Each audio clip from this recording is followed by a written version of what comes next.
La plupart des gens ont entendu parler des loups-garous, mais peu connaissent l'ancienne race d'hommes à tête de chien, mieux connue sous le nom de cynocéphalie ou cynocéphalie en espagnol. Un cynocéphale était essentiellement un homme à tête de chien. Il pouvait comprendre le langage mais n'avait aucune capacité de parler. Bien qu'ils soient parfois représentés dans les œuvres d'art comme étant civilisés, ils étaient, selon tous les rapports, des bêtes sauvages qui vivaient pour chasser et tuer. Bien que cela puisse sembler n'être qu'une autre créature mythique, il y a de très bonnes raisons de croire que les cynocéphales ont réellement existé. À travers l'histoire, il y a eu de nombreux rapports de races de personnes à tête de chacal ou à tête de chien.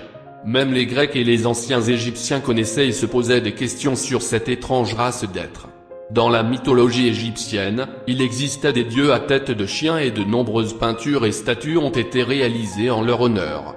Surtout, ces hommes à tête de chien ont été décrits dans les rapports d'explorateurs célèbres tels que Christophe Colomb et Marco Polo. Vers 400 avenue, le médecin grec Ctésias a écrit les passages suivants, traduits en anglais du grec, décrivant les tribus de cynocéphales.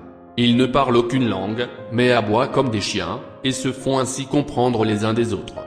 Leurs dents sont plus grosses que celles des chiens, leurs ongles comme ceux de ces animaux, mais plus longs et plus ronds. Ils habitent les montagnes aussi loin que comme le fleuve Indus. Leur teint est basané. Ils sont extrêmement justes, comme le reste des Indiens avec lesquels ils s'associent. Ils comprennent la langue indienne mais sont incapables de converser, se contentant d'aboyer ou de faire des signes avec leurs mains et leurs doigts en guise de réponse. Ils vivent de viande crue, ils sont environ 120 000. Les cynocéphales vivant dans les montagnes vivent de la chasse. Lorsqu'ils ont tué un animal, ils le font rôtir au soleil. Le fruit du Siptacora, d'où vient l'ambre, car il est doux. Ils le font aussi sécher et le gardent dans des paniers, comme les Grecs gardent leurs raisins secs. Ils font des radeaux qu'ils chargent de ce fruit avec des fleurs violettes bien nettoyées et 260 talents d'ambre, avec la même quantité de teinture pourpre, et 1000 talents supplémentaires d'ambre, qu'ils envoient annuellement au roi de l'Inde. Ils échangent le reste contre du pain, de la farine et des étoffes de coton avec les Indiens, de à qui ils achètent aussi des épées pour chasser les bêtes sauvages, des arcs et des flèches, étant très habiles à tirer l'arc et à lancer la lance. Ils ne peuvent pas être vaincus à la guerre, car ils habitent des montagnes hautes et inaccessibles. Tous les 5 ans, le roi leur fait cadeau de 300 000 arcs, autant de lances, 120 000 boucliers et 50 000 épées. Ils ne vivent pas dans des maisons, mais dans des grottes. Ils partent à la chasse avec des arcs et des lances, et comme ils sont très rapides de pied, ils poursuivent et rattrapent bientôt leur proie. Les femmes prennent un bain une fois par mois, les hommes ne prennent pas du tout de bain, mais se lavent seulement les mains. Ils soignent 3 fois par mois avec de l'huile de lait et s'essuient avec des peaux. Les vêtements des hommes et des femmes ne sont pas des peaux avec des poils, mais des peaux bronzées et très fins. Les plus riches portent des vêtements de lin, mais ils sont peu nombreux. Ils n'ont pas de lit, mais dorment sur des feuilles ou de l'herbe. Celui qui possède le plus de moutons est considéré comme le plus riche, et ainsi en ce qui concerne leurs autres tous, hommes et femmes, ont la queue au-dessus des hanches, comme les chiens, mais plus longue et plus poilue. Ils sont justes et vivent plus longtemps que n'importe quel autre homme, 170, parfois 200 ans. Les hommes à tête de chien étaient une tribu guerrière féroce, mais ils faisaient également du commerce avec les quelques humains en qui ils avaient confiance. Ils ont été signalés à vivre principalement en Inde et en Afrique du Nord, mais ont été vus dans de nombreux endroits entre les deux. Les textes ne s'arrêtent pas là. En Chine, un missionnaire bouddhiste, Hui Sheng, a écrit sur des hommes à tête de chien sur une île à l'est de Fusan. Le cynocéphale le plus célèbre est peut-être Saint Christophe du christianisme, qui a été décrit dans plusieurs textes comme ayant le corps d'un homme mais la tête d'un chien. Non seulement cela, mais à l'origine, le futur saint aurait été un guerrier sauvage et féroce qui a été capturé au combat en Cyrénaïque. Non seulement cette créature était un très grand homme avec une tête de chien, mais elle venait d'une tribu guerrière d'hommes à tête de chien qui lui ressemblait. Selon la mythologie chrétienne, il a finalement rencontré Jésus-Christ et a appris l'erreur de ses anciennes voies. Il s'est repenti et s'est fait baptiser et a finalement reçu la sainteté et le don d'une apparence humaine. De multiples images historiques montrent Saint Christophe comme ayant la tête d'un chien. Un moine italien du nom d'Odoric de Pordenone, qui a voyagé pour convertir les gens entre 1317 et 1330, a affirmé avoir rencontré les cynocéphales sur l'île de Nicovéran. Ils ont été décrits comme étant quelque peu brutaux, mais affichant une forme de religion organisée, vénérant des bœufs et portant divers charmes religieux en or et en argent. L'inquisiteur français, le cardinal Pierre d'Aillet, a affirmé en 1410 qu'il existait une race d'humains à tête de chien en Inde, ainsi qu'une variante borgne des créatures appelées Charismaspi. L'explorateur Giovanni da Pian del Carpine mentionne également une race de tête de chien qui, selon lui, habitait les terres au nord du Dalaï Nord, océan Nord, et du lac Baïkal. En effet, des représentations des cynocéphales apparaissaient sur les cartes de l'époque, semblables aux dragons et autres bêtes merveilleuses dont les cartographes aimaient orner leurs cartes. Le grand explorateur Marco Polo mentionne indirectement cynocéphalie en décrivant ses voyages sur l'île d'Angamanian. Angamana est une très grande île. Les gens sont sans roi et sont des idolâtres, et pas mieux que des bêtes sauvages. Et je vous assure que tous les hommes de cette île d'Angamana ont des têtes comme des chiens, et des dents et des yeux pareils.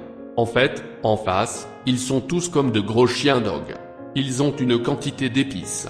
Mais c'est une génération des plus cruelles, et ils mangent tout ce qu'ils peuvent attraper, sinon de leur propre race. Lorsqu'Alexandre le Grand envahit l'Inde au IVe siècle avenu, Alexandre le Grand a même prétendu avoir capturé plusieurs des créatures au combat, qui, selon lui, étaient des bêtes féroces et vicieuses, aboyant et grondant. L'historien grec Hérodote a également beaucoup écrit sur l'existence de telles créatures, qui, selon lui, habitaient les terres à l'est de la leur. Il dirait d'eux, car le côté oriental de la Libye, où habitent les vagabonds, est bas et sablonneux, jusqu'au fleuve Triton, mais à l'ouest de celui-ci, le pays des cultivateurs est très vallonné et regorge de forêts et de bêtes sauvages.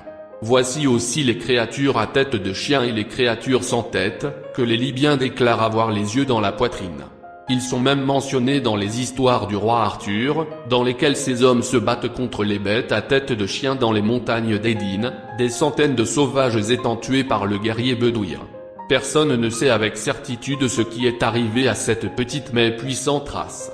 On pense qu'au fur et à mesure que les empires autour d'eux se sont étendus, ils ont été tués. Ils étaient très certainement une tribu en guerre et auraient préféré la mort au combat plutôt que de succomber aux voies d'une autre culture. De toute façon, ils ont disparu de la vue humaine. Peut-être y en a-t-il encore parmi eux qui vivent dans des grottes en attendant un jour où ils reviendront au pouvoir. On ne peut s'empêcher de se demander si cette ancienne race d'humanoïdes à tête de chien est liée aux différents types de créatures mi-loups et mi-humaines telles que le loup-garou. Lorsque l'on considère l'histoire des loups-garous, cette créature peu connue pourrait bien s'avérer être un chaînon manquant dans le mystère de leur existence. Ces hommes à tête de chien pourraient-ils être les ancêtres du Michigan Dogman, signalé pour la première fois en 1887 par un DJ local. Il y a eu plus de 100 rapports d'observation de Dogman depuis lors. Au cours de ces années, la chanson Legend of the Dogman a été diffusée sur les ondes. Il décrit des observations et des rencontres rapprochées avec un hybride chien-humain dans le nord du Michigan. La chanson a été écrite et interprétée par Steve Cook de WTCM Radio à travers ce site. Cook a découvert plus tard que les histoires de Dogman remontent à des milliers d'années. Bien que de telles tribus mystérieuses d'hommes étranges à tête de chiens se soient perdues dans la nuit des temps, qu'est-ce qui les a rendus si omniprésents à travers l'histoire? Était-ce juste de la fantaisie et de l'imagination fantastique? Il est également possible que des babouins ou une autre forme de primate aient pu être confondus avec des humains à tête de chien. Cela pourrait-il expliquer toutes les observations et rencontres persistantes signalées d'une race humaine à tête de chien qui, de manière si évidente, dans de nombreux récits, affichait une culture et une civilisation qui leur étaient propres? Ou était-ce simplement le résultat de mythes, de légendes ou même de préjugés raciaux accordés à des ennemis ou à des castes sociales inférieures? Que se passe-t-il exactement ici? Le phénomène du peuple à tête de chien, les cynocéphales, reste ancré dans les histoires et les écrits du passé, allant des explorateurs aux philosophes, et est une caractéristique des bizarreries historiques de l'étrange. On ne sait pas ce qu'ils étaient, s'ils ont jamais été réels dans un sens ou pourquoi ils sont apparus si souvent dans l'art et l'histoire ancienne du monde entier. Nous ne pouvons que spéculer et nous demander s'il y a des choses cachées au-delà de la nuit des temps que nous n'avons pas encore compris. Notre vidéo se termine ici. Si vous le trouvez intéressant, veuillez cliquer sur vous abonner pour voir les prochaines vidéos. Au revoir et à bientôt.